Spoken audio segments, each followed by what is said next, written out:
Nobody seems to want to be in charge of themselves because they feel they can't do it. Because trying to improve yourself is like trying to lift yourself up into the air by tugging at your own bootstraps. Why don't we just forget it and try? By all means, just go away. Don't go to gurus, don't go to church, don't enter philosophical discussions. Forget it. But supposing instead of that, seeing that there isn't really anything we can do to improve ourselves or to improve the world, if we realize that that is so, it gives us a breather in the course of which we may simply watch what is going on. Watch what happens. Nobody ever does this, you know.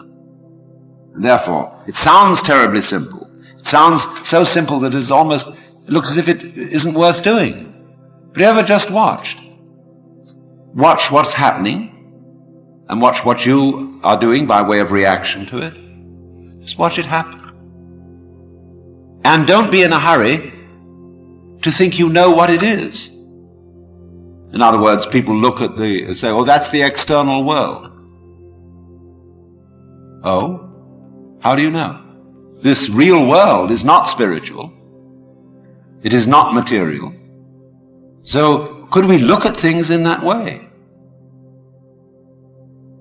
Without, as it were, fixing labels and names and gradations and judgments on everything, but watch what happens.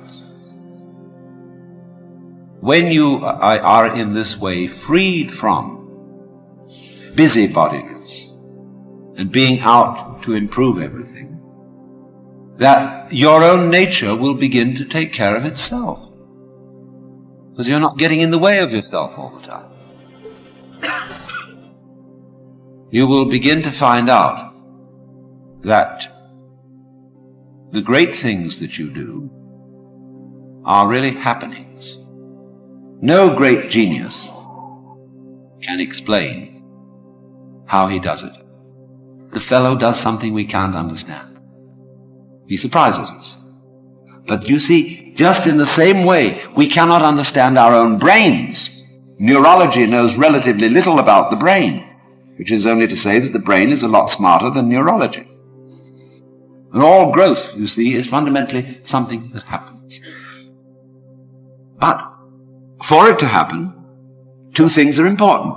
And the first is, as I said, you must have the technical ability to express what happens. And secondly, you must get out of your own way.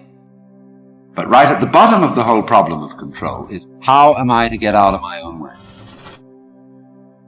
And if I showed you a system, let's all practice getting out of our own way. When you see, in other words, that doing something about your situation is not going to help you. When you see equally that trying not to do anything about it is not going to help you. Where are you? Where do you stand? You're nonplussed. And you are simply reduced to watching. You do not know where your decisions. They pop up like hiccups. And when you make a decision, people have a great deal of anxiety about making decisions. We're always worrying, did I think this over long enough?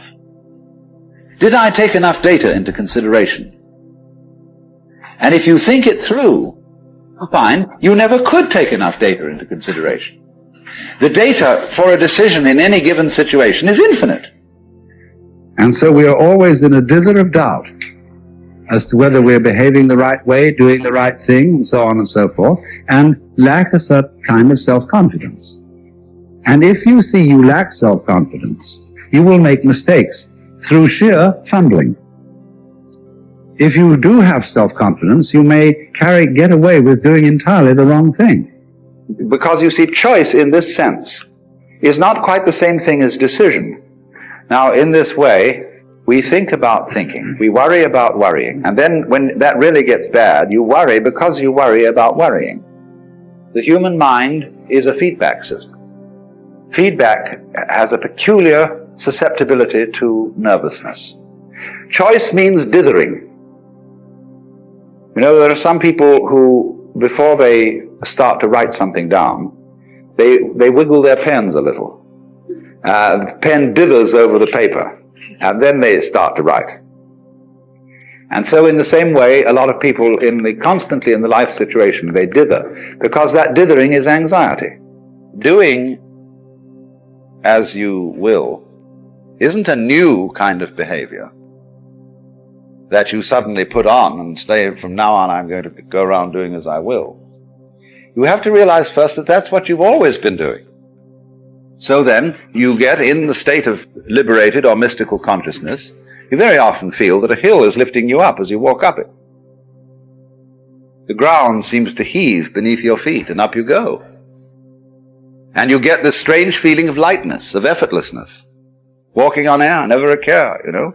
This wonderful sense that there are no obstructions anywhere. There's nothing, as it were, banging you and making you do that. It all flows together. And that's a very common sense. You are actually, in that state of consciousness, you are perceiving the goings-on, the Tao, the course of nature, in the way it's happening.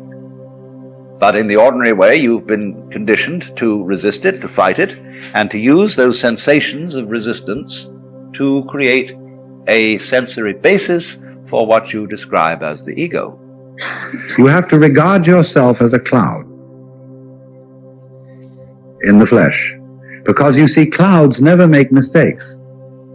Did you ever see a cloud that was misshapen? Did you ever see a badly designed wave? No, they always do the right thing. Now, so as a matter of fact do we, because we are natural beings, just like clouds and waves.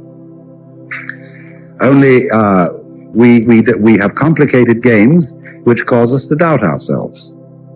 But if you will treat yourself for a while as a cloud or wave and realize that you can't make a mistake, whatever you do, because even if you do something that seems to be totally disastrous, it'll all come out in the wash somehow or other. Then, through this capacity, you will develop a kind of confidence, and through confidence you will be able to trust your own intuition. To take the risk of doing what we want, which will work, to the extent that we realize that what I want, basically, what I really want is what you want. And I don't know what you want.